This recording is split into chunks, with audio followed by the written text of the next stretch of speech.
Shalom, hari ini menjadi peringatan bagi kita di dalam kematian Yesus Kristus di atas kayu salib. Dan sebelum kita merenungkan kebenaran firman Tuhan, mari kita tunduk kepala dan kita berdoa. Kami sungguh bersyukur ya Tuhan untuk hari ini, kalau kami masih boleh menikmati akan waktu yang Tuhan beri bagi kami. Kami sungguh berterima kasih karena Tuhan begitu baik bagi kami, menolong setiap langkah hidup kami untuk kami terus menikmati akan pemeliharaan Tuhan yang nyata bagi kami. Dan secara khusus pada hari ini, kami akan memperingati hari kematian-Mu. Dan biarlah setiap kami boleh datang merendahkan diri di hadapan-Mu, bersyukur untuk setiap karya pengorbanan-Mu di atas kayu salib, untuk menebus setiap dosa-dosa kami, dan Engkau menyelamatkan kami. Terima kasih Tuhan, kami mau merenungkan firman-Mu. Berbicaralah Tuhan dalam setiap kehidupan kami. Dalam nama Tuhan Yesus Kristus kami bersyukur, kami berdoa.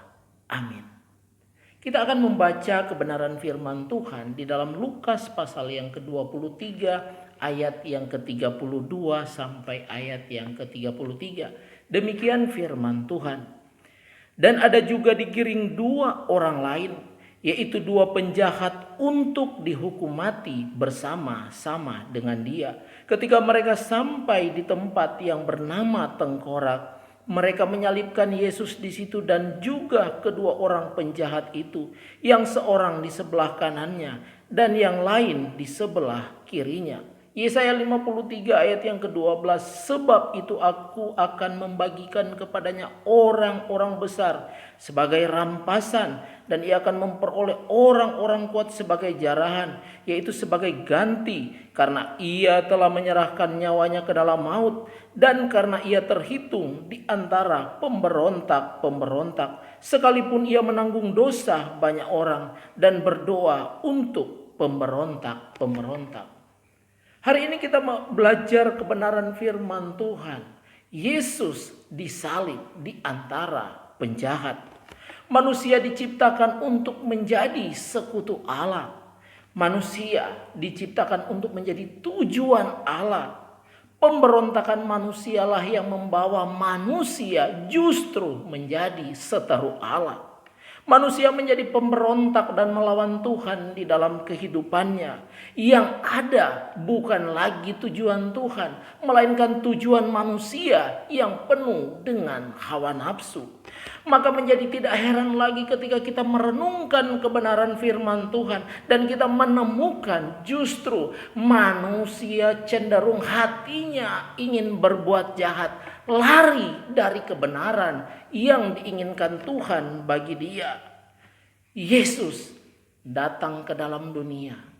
Yesus hadir ke dalam dunia untuk membawa kehidupan yang baru bagi pemberontak, untuk membawa kehidupan yang baru bagi manusia yang adalah penjahat di hadapan Tuhan, musuh yang telah melawan Tuhan.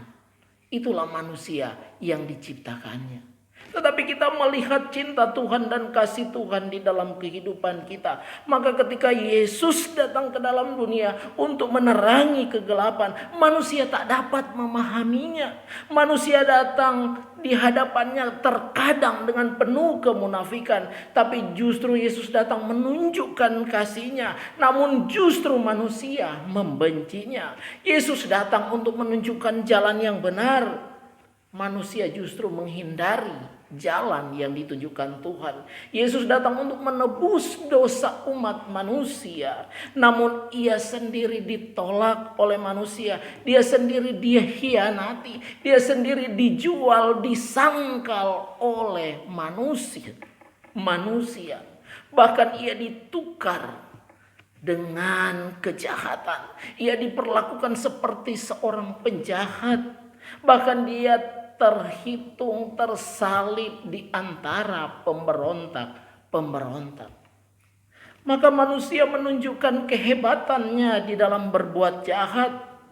Manusia menunjukkan betapa dia tampak luar biasa di dalam ketidakbenaran. Padahal Yesus sendiri ketika dia mau datang ke dalam dunia, dia memiliki satu misi yang luar biasa, yaitu menyelamatkan saya dan saudara. Tetapi kita melihat kebenaran firman Tuhan, justru dikatakan manusia yang berbuat jahat merasa benar dengan dirinya, benar dalam kejahatan. Dan yang lebih mengerikan lagi, ketika Kristus ditukar dengan Barabas, ketika Kristus yang adalah kebenaran ditukar dengan Barabas yang adalah seorang penjahat. Dan kita melihat manusia lebih cenderung memilih yang jahat. Manusia lebih cenderung memilih penjahat daripada sang penyelamat. Padahal sejak Yesus mau ditangkap, ketika tentara-tentara Romawi berhadapan dengan dia, Yesus berkata kepada mereka, "Siapa yang engkau cari?"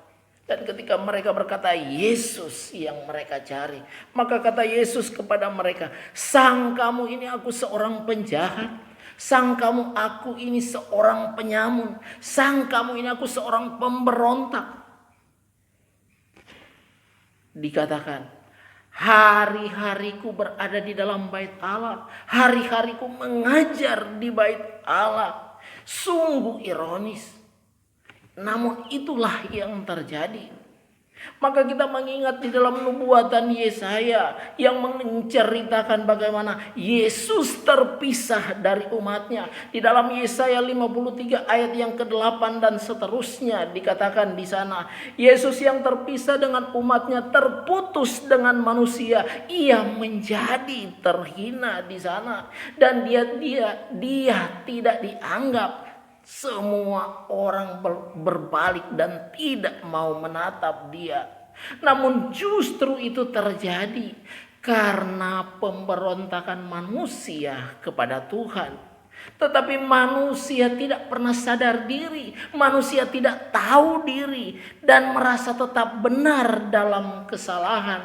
Maka di situ dikatakan Yesus tampak seperti penjahat.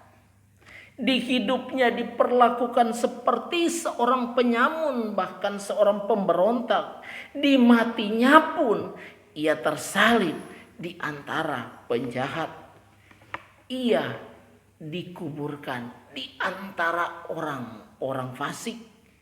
Dan tidak ditemukannya kesalahan di dalam diri Yesus. Namun dia tetap menerima hukuman yang paling mengerikan itu. Dia terhukum bersama-sama dengan para penjahat. Maka dari sini kita melihat Yesus adalah orang yang benar untuk membenarkan banyak orang. Namun untuk hal itu ia harus menanggung, memikul dosa kesalahan manusia. Anak yang kudus, anak domba Allah yang hadir ke dalam dunia. Ia berkuasa, namun ketika dia ditangkap dan diperlakukan secara tidak manusiawi, justru tanpa Yesus tak berdaya di sana. Justru tanpa Yesus tak memiliki kuasa di sana. Tetapi kita melihat kepedulian dan cintanya kepada kita manusia ditunjukkannya dengan ketaatannya dan kesetiaannya kepada Sang Bapanya. Sungguh tak pernah berhenti kepedulian Tuhan dalam hidup manusia. Manusia yang jahat, manusia yang memberontak, manusia yang melawan Tuhan. Tetapi Alkitab mengatakan sungguh tak pernah terbendung kasih Allah bagi manusia. Yesus mati, menderita di atas salib. Namun di sana justru manusia menerima kehidupan. Yesus tergantung di atas kayu salib. Umatnya dibebaskannya dari kuasa dosa. Lambungnya tertikam oleh ganasnya tentara Romawi. Darahnya justru menyucikan setiap manusia yang berdosa, yang ditebusnya. Maka dari sini kita melihat salib yang melambangkan penderitaan, salib yang melambangkan kehinaan, Salib yang melambangkan keterpurukan. Salib lambang murka Allah yang menyala-nyala. Namun di atas salib Yesus mati. Namun di atas salib itu manusia menerima pengampunan dosa. Maka di dalam Lukas pasal 23 ayat yang ke-34 Yesus berkata, "Ya Bapa, ampunilah dosa-dosa mereka, karena mereka tidak tahu apa yang telah mereka perbuat." Maka dari sini kita melihat Ia yang menderita, Ia yang tersalib, Dia menebus dosa manusia. Namun manusia yang tidak tersalib justru melihat itu sebagai kehinaan, justru mengolok-olok Dia sebagai raja orang Yahudi. Mereka menyembah Dia, tetapi mereka menyembah dalam kemunafikan. Mereka berkata bahwa Dia adalah raja orang Yahudi, tetapi mereka tidak peduli Dia sebagai raja orang Yahudi. Justru yang ditunjukkan oleh manusia adalah kedengkian, kebencian mereka yang begitu rupa ketika Yesus hadir di dalam dunia. Yesus hadir justru manusia menolaknya. Manusia yang adalah penjahat, manusia yang adalah seteru Allah, tak pernah mau memahami akan karya Kristus yang luar biasa di dalam dunia ini. Maka dari sini kita melihat bagaimana dengan kita sebagai gereja, bagaimana dengan kita sebagai orang yang percaya, bagaimana dengan kita sebagai orang-orang yang mungkin saat ini sedang beribadah bersama-sama memperingati kematian Yesus Kristus. Masihkah kita mencari keuntungan diri di hadapan Tuhan? Masihkah kita mencari nama di hadapan Tuhan? Masihkah kita mau merendahkan diri di hadapannya? Masihkah kita memfokuskan diri kita kepada hal-hal duniawi dan seakan mengabaikan pengorbanan Kristus dalam hidup kita?